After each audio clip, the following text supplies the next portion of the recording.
All right, so here we have a plate. It is for the Insta360. Um, I have the X5, but you can use it pretty much on any of them.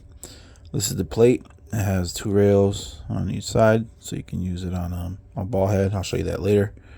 We have that. It does come with a wrench, so you can screw it on. As you can see, it's kind of curved, so it'll fit perfectly on here. Put it just like that. Let me screw it on really quick and I will show you. Alright, so here it is attached.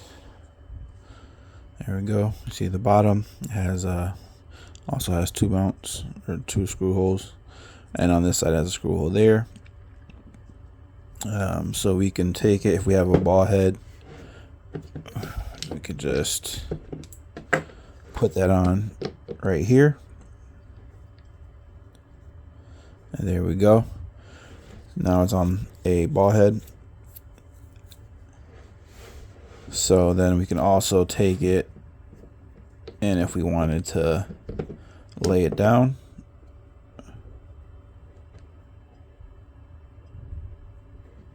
actually no, so no, I don't know actually what that's for then. That's pretty tiny. So it has to be for another kind of mount. But yeah, so we could definitely take this and do that. So that's all set with that.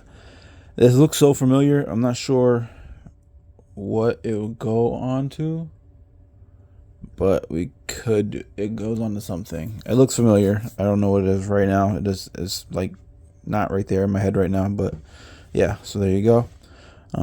We could do that. So this works really well. It's built really solid. I like how it curves, so it can just fit perfectly.